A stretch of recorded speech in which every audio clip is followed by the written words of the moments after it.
Thanks to our Patreon members for helping to make this episode possible, and we're now available on all the major podcasting platforms. You can find more information at the links below. Good evening, ladies and gentlemen, and welcome to Your Philosophy is Not Right, and Neither is Mine. And I was prompted to do this by reflecting on some comments and a general trend I have seen for years, and I think it's just prevalent in the culture, is the notion that philosophy is a useful tool for making correct arguments. That being right is the goal of philosophy somehow, and therefore over time philosophy should get righter because it's building on a whole series of already right things. And so you're just in this pyramid of rightness until you've achieved maximum correct philosophical argument and you win. Congratulations.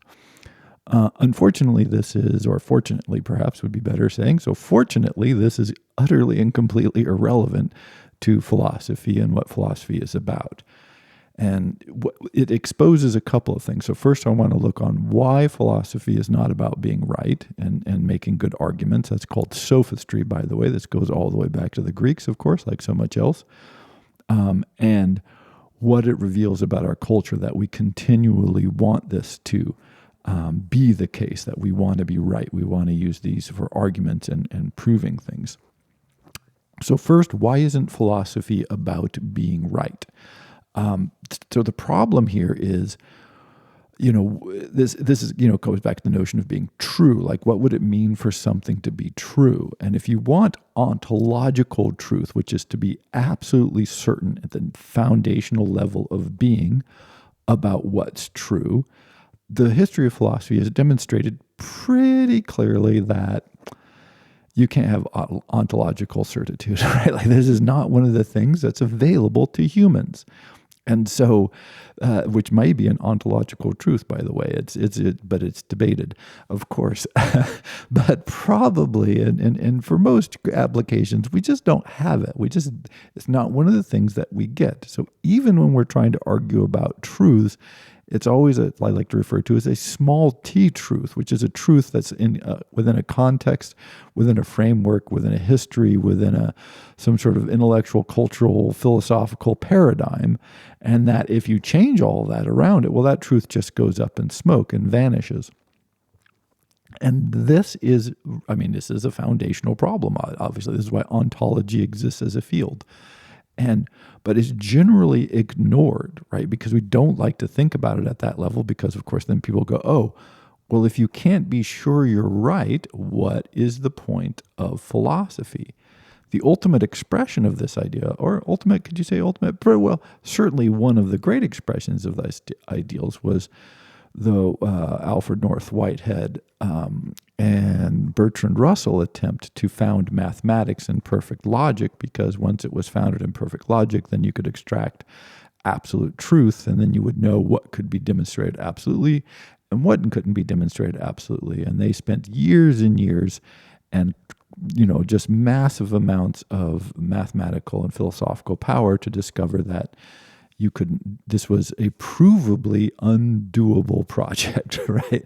It was able to prove mathematically certainly that you couldn't have certainty. Again, one of these little circular things that becomes problematic and does not help in any way, of course. So that collapse, even trying to do something as narrow as mathematics, forget ethics or beauty or, aesthetics, all these, justice, all these much less rigorous and clear concepts that philosophy likes to talk about. So once you lose this in a rigorous field that's logically defined like mathematics, well, it suggests rather strongly that we're in trouble for the rest of the undertakings. And by the way, this absolutely depressed Bertrand Russell, and functionally, he just stopped doing philosophy in any meaningful way, which is what he said himself. So he did all kinds of other things which were kind of popular and interesting, but he didn't believe in them himself. It just kind of destroyed him a bit. However, this inability to make perfect arguments I don't think should be depressing, because why we would be interested in that in any way, right? We don't need this to give something value. It's a very strange value construction, which is somewhat anomalous in the history of civilizations and philosophy. So once you abandon that idea, then you can go, oh, what is philosophy for? Philosophy is for exploring our world, trying to understand, to gain intuition and insight into how our minds are shaped, how our cultures evolve, how our societies exist. What is the mechanisms that allow us to bring millions or billions of people into a coherent, functioning ecosystem of thought and communication? These sorts of questions are not right and wrong questions. These aren't truth questions. They're endless explorations of human capacities. And so rather than thinking of this as an attempt to argue our ways towards the truth so that my philosophy is more truthier than your philosophy, I'm more righter than you are, one can simply can understand it as a cultivation, as an exploration, like one explores territory and discovers things. And those things are interesting and valuable and helpful and insightful, and maybe in some ways can grant a certain intellectual power, which we'll return to. But this does not necessarily make them right. And so what happens in this context is people who want to be right, they tend to argue. Like, I'm going to disprove some of your premises. But this is all done not from a position of open-mindedness or an interest in or pursuit of understanding. It's done from a position of pursuit of trying to overmaster or overpower or gain an advantage over or to feel good about oneself. And those sorts of goals, all of which maybe that's great, feel good about yourself. But to try and achieve that by deploying philosophy basically as a weapon is really not in keeping with the functionality of, I guess you can use philosophy that way. It's just not a very philosophical way to use philosophy, if that makes sense. This pursuit of rightness rather than of understanding or insight, comprehension, experience, exploration, and maybe just the sheer joy of discovery, right? Of finding great ideas that other people have thought and resonating with them and going, oh, that's just wonderful, in the way that it's wonderful to travel somewhere and, I don't know, see the pyramids of Egypt. I mean, they're there. Other people have seen them. But when you see them, it's like, wow, that is amazing. That is beautiful. That's quite impressive. And I'm glad I had that experience. It makes me feel good. So that process is just utterly different and gives an utterly different motivation for why we engage with intellectual, aesthetic pursuits, and why taking it. I tend to resist the word serious, but why by pursuing them with a sense of dedication, rather than with a sense of righteousness, literally righteousness, right? Or of, I'm going to have the truth and then other people are going to see the truth. And so when people say, oh, what's true? I'm like, oh, like, how about what resonates or what seems insightful or what seems valuable, rather than what is necessarily and absolutely correct and hence better than that.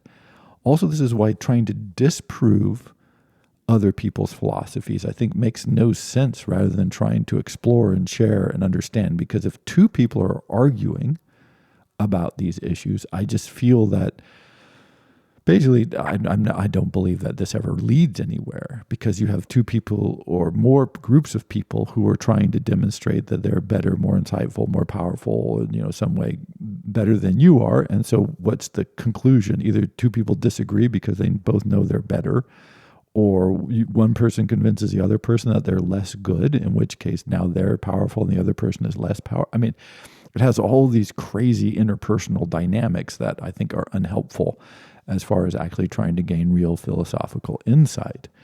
And so the fundamentally, rightness or truth is a very problematic, I would say, disabling category to apply to philosophical pursuits and philosophical insights.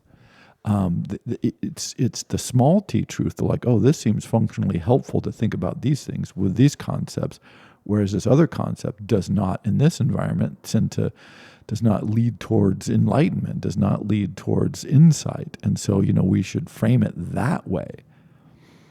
And yet, I'm sure any of you who have gone to philosophical meetings or read philosophy stuff online, it is a consistent framing that now another person is going to stand up and be right about things. Another person is going to stand up and be right about things. Another person is going to stand up and tell us why somebody else is wrong about things.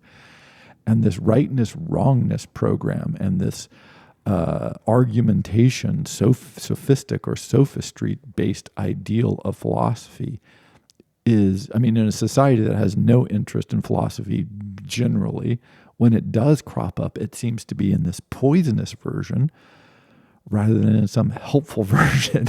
And so for various reasons, as you can imagine, I encountered this a lot. And so I thought, I just finally want to do this, perhaps a little rant, just a personal rant perhaps, but I think maybe helpful for some people also to recognize this. So if you've been frustrated by philosophical discourse, or if you found you find it interesting and fulfilling and enlightening, and it gives you insights, and then you want to share those with people, and you've encountered this sort of disheartening argumentation or insistence on truth and aggressiveness and all of this, this is an outgrowth of this belief and desire for but unphilosophical need for righteousness and truthfulness, as opposed to all the other things which I've discussed. And what this reveals, I think, underlying in our deeper cultural system, one is, again, this desire to have identity, and that identity to be powerful and to be based on knowing, right? The U.S. famously is very, very interested in their kids being smart. And how do you know someone's smart? Well, they're right on all the tests all the time. And if you're right enough on all the tests all the time enough, then, you can do perfect on your SATs, or you can get perfect ACTs, or you can get the best grades because you're right. And we know that wrong is bad. So more rightness must be good and less wrongness must be good, right? And so we want to be right. It's just this feedback loop of being right is good, being wrong is bad, as opposed to exploring ideas that really can't be judged within that context. That's right. This is we see how disabling that is. We almost don't know how to think about things if without being judging in that way, as opposed to saying, "Oh, this is the kind of philosophy I'm not interested in for some reason." Right? It's like an interest issue. It's not a wrong philosophy. It's just a philosophy I don't like. Medieval theology, I struggle with it. I think it's valuable. I think it's important. It keeps cropping up. Oh my gosh, it does suck me back in, I must say. But mostly I just find it so antithetical to my sensibilities that I struggle with it. And so this doesn't make it wrong. In fact, what does he mean wrong from, what would even that mean for medieval theology to be wrong? I don't know. It's such a crazy metric. And yet we're so consistently trained in that this is what we want. We want to be right and we don't want to be wrong, because that will make us feel good and proves that we're smart and we're powerful and we're intellectual. And so we have no other metrics basically, because everything else will come down to, this is a matter of judgment and taste. And it's indeed, these are matters of judgment and taste. This is why some philosophers argue that all philosophy is aesthetics, because once you lose the capacity to have ontological certitude, now what you're talking about is preference. Right?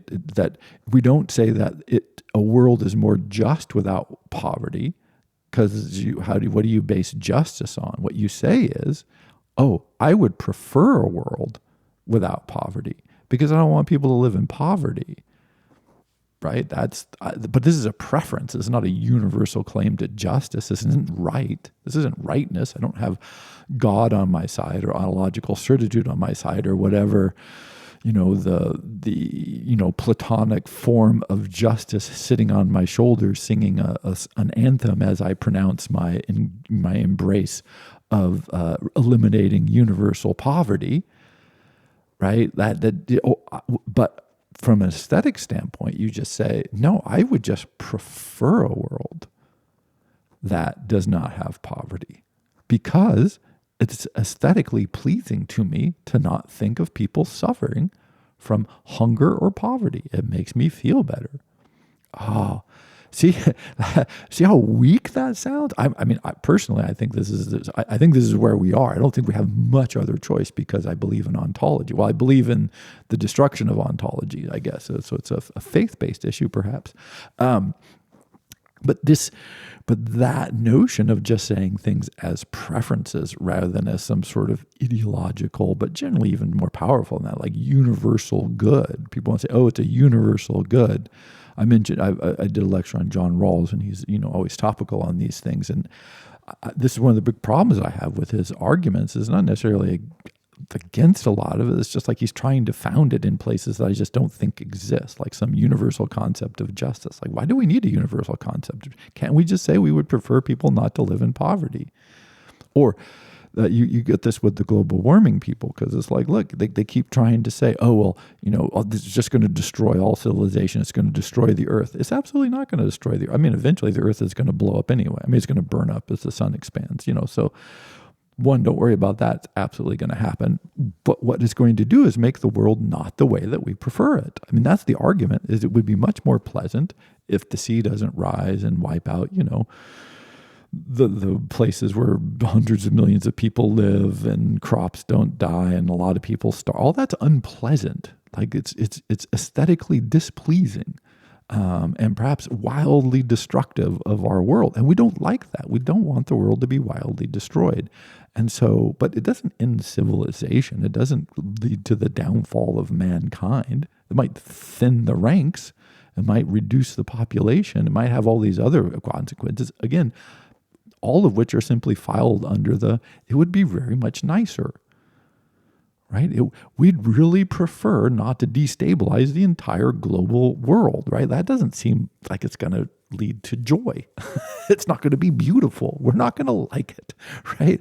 But somehow none of that sounds powerful enough, right? That for some reason we want to have this appeal to the truth, to the righteous, to the just.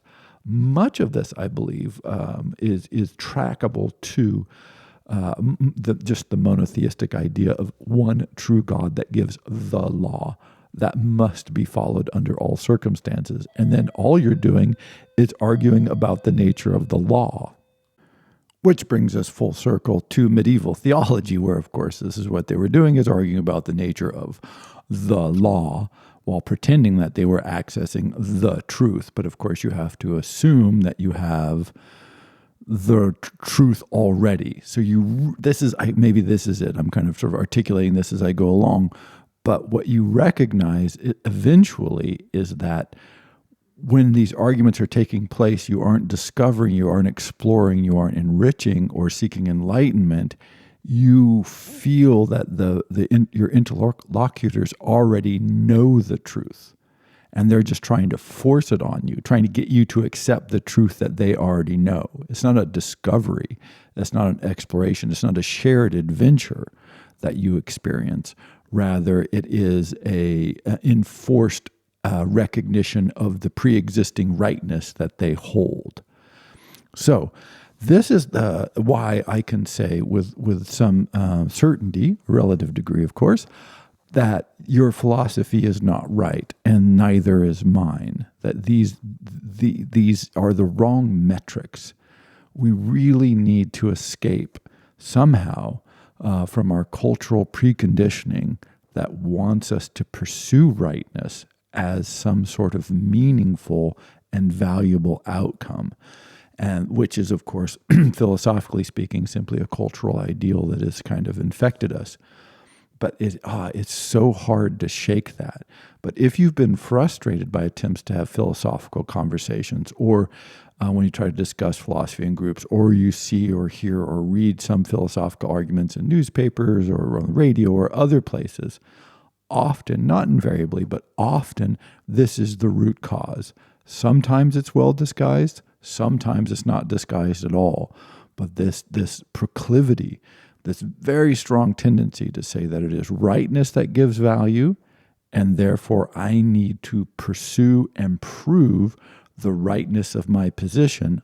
Otherwise, I have no value. My thought and insight doesn't have value, is not only not helpful for philosophy, I would argue is largely disabling of the capacity to actually pursue philosophy and to get the meaning and joy and power that it can potentially give us if we proceed with philosophy in a different direction.